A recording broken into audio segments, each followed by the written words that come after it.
Welcome back to Olive Oil and Honey.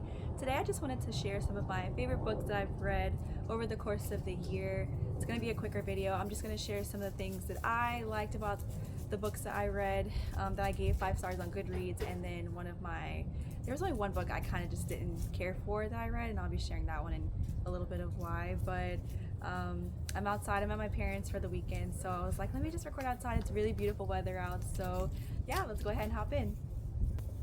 So I don't have the books in particular order, but I wanted to start off with Tortured for Christ, which is a biography of Richard Wurmbrand, which I think I've talked about his story in a couple of my videos. I know for sure the one in recapping my mission trip to Cuba, and just his zeal and devotion to God despite everything that he had gone through, being imprisoned for evangelizing in a communist state. I was just so inspired, and it was just so heart-touching, and it was just perfect timing because I read it leading up to my mission trip to Cuba, which is, as many of you know, a communist country. And so he just talks about how hungry many people that are in communist countries are for the gospel, and going to Cuba, I can definitely attest to that statement. So I highly recommend this book.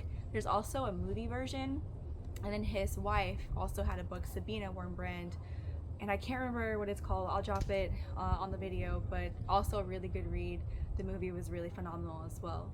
So the next book I have is Praying the Bible by Donald S. Whitney. I just grabbed this one, I think, at Half Price Book. It just looked interesting. Just a really practical book, you know, just taking some tips, and it's something that I've applied to my Bible study, especially when I'm reading the Psalms. I actually still use a lot of the principles that he suggests. So simple. It's something that I recommend to honestly anyone because it's so easy to apply in your everyday life. And yeah, that's it for this one. Really short review. So I have Kingdom Single by Tony Evans. He has a whole Kingdom series, so there's Kingdom Husband, Kingdom Wife, Kingdom Single, and I think there may be a few others, but I really enjoyed reading this book. We did a Bible study with the singles ministry at my church, and we just had some really good conversation, and I think he touches on some really important things that affects Christian singles today. And there's something, I think the one thing that I really took away from this is learning how to be content, and it's something that I've been struggling with all year, but just learning how Paul talked about, and it wasn't something he was born with, and I'm talking about Apostle Paul, how he wasn't born content. That's not how he came out of the womb, but it's something that he had to learn and probably continued to learn. So that's something that I really enjoyed. And again, I highly recommend it if you have a singles ministry at your church. I highly recommend it because I think it can create some really interesting conversations, and just really relevant to today's Christian that is a born-again believer. The next book is The Centurion's Wife by Davis Bunn and Jeanette Oak. And this one I just randomly picked up at Half Price Books again. I just kind of took a gamble, but when I tell you it is one of my favorite books that I read this entire year, it was unexpected. Like one of those really nice unexpected surprises. It's in the category of biblical fiction, which I really fell in love with after reading the next book that I'll be sharing. And I love just with that genre how they take biblical figures and bring them to life. Even though they're just kind of adding color to these people, it really makes it more relevant. Like they just seem more real. So I loved the character development in this book. I love the main characters. Leah, I just loved her story arc, and the Centurion as well. I really highly recommend this book, and I think I got it for only like a few dollars at Half Price Books, so I highly recommend this one for sure.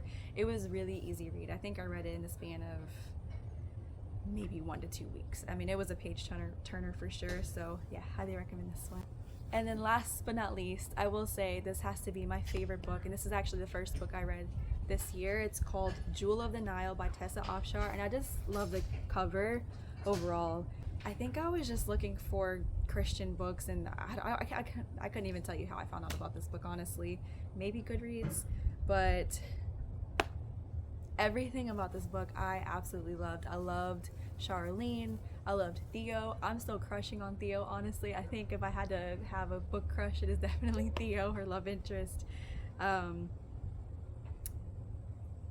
I honestly don't have a negative thing to say about this book, and I really look forward to reading other books by Tessa Afshar because she was just a really, really good writer. Just very compelling. I feel like she really did a good job of bringing the book to life. And I'm actually going to be reading another book by Tessa Afshar with a friend of mine, Pearl in the Sand. Yeah, that's the next one. So I can't recommend this book enough. This was definitely my favorite year. This was definitely my favorite book of the year, and I look forward to diving into more of the biblical fiction genre as well as more books from Tessa Afshar. If you have any recommendations, please let me know in the comments. I would greatly appreciate it. So after reading Jewel of the Nile, I was hooked on the biblical fiction genre, and so I just went and researched. I watched so many videos on books that were within that genre that were kind of similar, and this one came up. It's called Counted with the Stars by Connellan Cosette, and it started out so strong. I love the sisterhood and friendship between Kaya and Shira. I just feel like the author abandoned that beautiful story that was developing for a love story, which just felt really cheap to me. I feel like with Jewel of the Nile and The Centurion's Wife, it just felt more realistic and historically researched more so. Now I could tell that this author did a lot of historical research, and I don't know, it just still fell flat for me. Some of the ways that she would describe the characters just didn't make sense to me given the demographics. Yeah, I don't know, I just wasn't feeling it. I'd be open to reading more books by Connellan, but I feel like it started out so promising. I was so disappointed by the end of the book. But yeah, that's all the books that I have that I read this year as far as my favorite and then the one least favorite.